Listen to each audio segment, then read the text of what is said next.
hysterically, as if the whole world is a joke and she's the only one who gets it. She also does splits and handstands and cartwheels at random times, which is impressive but show-offy.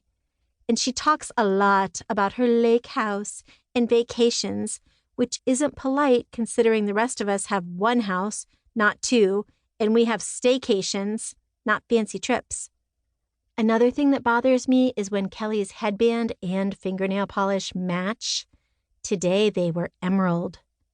She should take it down a notch or move to a different school. Anyway, when I got home today, Dad was taking out ingredients to make a yucky, squishy squash recipe for Meatless Monday, his new-ish tradition. So I told him a vegetable riddle. Question: what room has no windows or doors? Answer: a mushroom. I asked if we could go to Bates Books so I could get a new diary, and he said sure. Dad likes that we're both writers. I was glad because I really needed a place to dump all my feelings, as you can see, because I've already filled 5 pages. So far in my life, I have finished 2 diaries and given up on 6. The unfinished ones are in a dead diary graveyard underneath my underwear. I got my coat and we drove over, and Dad and I walked inside the bookstore, and there were hearts everywhere.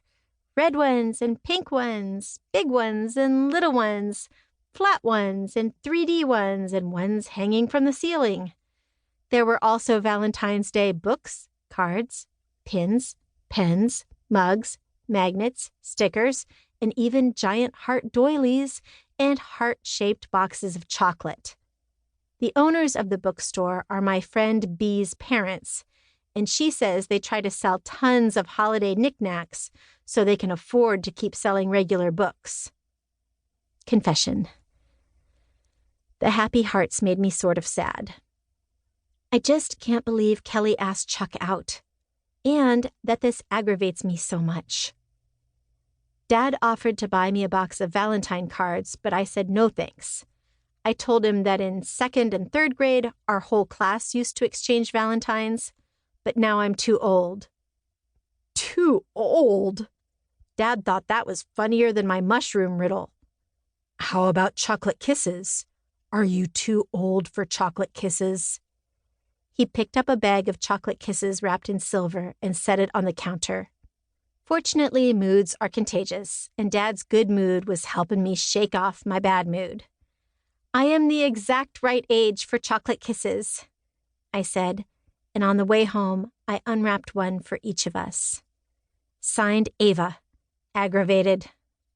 February 9th, early morning. Dear Diary, I just had the worst nightmare. I dreamed I was naked in school. Naked! In school! I was in gym class and looked down and I wasn't wearing any clothes at all. Not even any underwear. Not even a fig leaf. That's what Adam and Eve wore. In my dream, I went racing full speed to the locker room and hid behind a shower curtain and held on tight. When I woke up, I was holding on to my sheets for dear life. And that's when I realized it was just a dream. Phew! I think I had that dream because our gym teacher, Mrs. Kosovar, said that next year in 6th grade, girls can shower in school if they want to. I will never want to. Signed, Ava, who prefers privacy. P.S. Mrs. Kosovar also showed us some modern dance steps and said we should watch Kelli because she was doing it perfectly. I made a little face and looked around to see if anyone else wanted to make a face back, but no one did.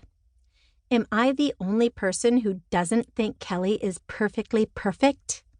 February 9th, after school. Dear Diary, guess who I ran into? Chuck. Dad had to run some errands, so I went along. At the bank, I heard a crazy clinking, clanking sound. I turned, and there was Chuck pouring a bag full of pennies, nickels, dimes, and quarters into a giant sorting machine. When I went to say hi, it felt like my heart was beating as loudly as the machine, which surprised me, Since when do I feel nervous?